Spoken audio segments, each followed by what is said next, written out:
two powerful names, moving in the same world at the same time: Jeffrey Epstein, Donald Trump. But here's the question no one can seem to agree on. What was the real connection between them? Because when people talk about the Epstein files, they're not just looking for facts. They're looking for answers. And more importantly, they're looking for names. And one name keeps coming up in discussions, in headlines, in debates: Donald Trump. But what do the actual records show? And what is just speculation, repeated over and over again? To understand this, you have to go back decades, back to a time before the controversy, before the investigations, before the name Epstein meant what it means today. The 1990s, New York, Palm Beach, a world where money opened doors and influence kept them closed. Jeffrey Epstein was building his network, quietly, strategically, connecting himself to people in power: billionaires, politicians, celebrities, and Donald Trump, already a well-known figure in real estate and media, was part of that same social landscape. They existed in overlapping circles.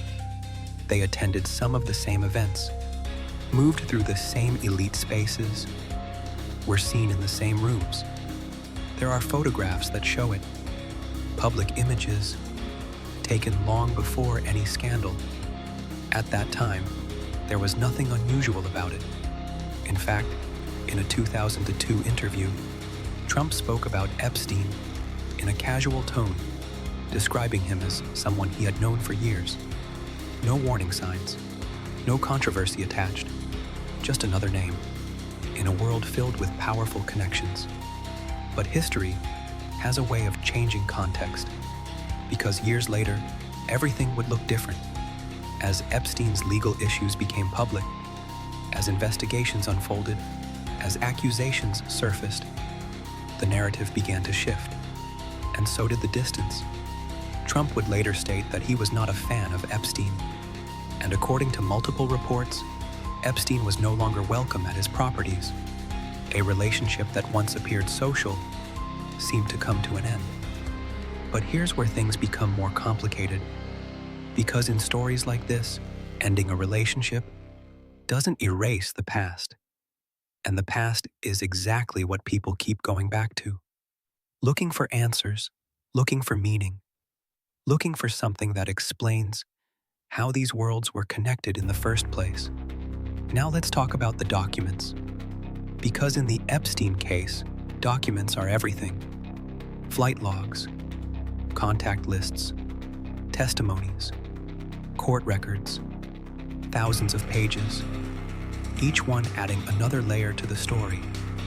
And one detail often mentioned is this: Donald Trump does not appear in Epstein's publicly released flight logs.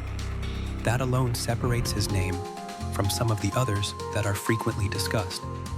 But at the same time, his name has appeared in broader conversations, in various mentions, in different contexts over the years.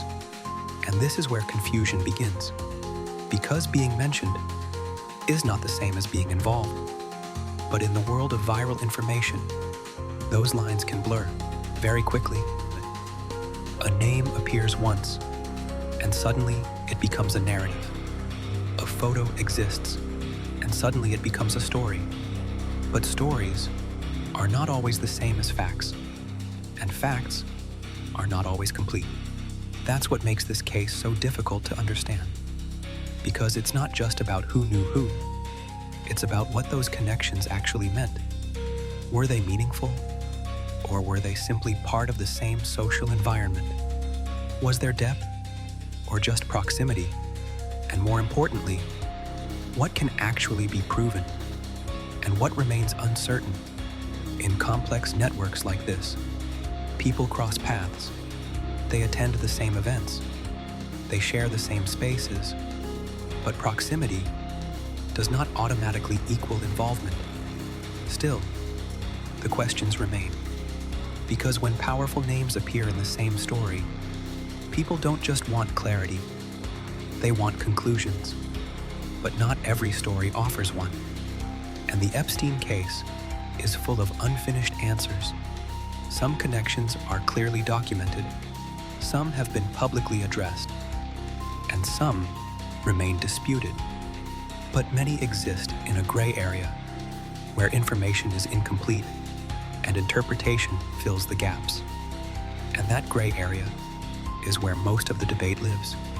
Because uncertainty is powerful. It keeps stories alive. It keeps questions open. It keeps people searching. And maybe that's why this topic continues to resurface again and again. Not because everything is known, but because so much still isn't. So, what was the real connection between Epstein and Donald Trump? A shared social world? A past association? A relationship that ended before everything changed? Or something more that we simply don't fully understand? The truth is, the available records tell part of the story, but not all of it. And in cases like this, what's missing can matter just as much as what's visible. Because history doesn't always give clear answers. Sometimes it leaves behind fragments, moments, names, connections, and it's up to us to decide what they mean. This is PastCipher, where history is not just told, but decoded. Subscribe to PastCipher and uncover the stories that were never fully explained.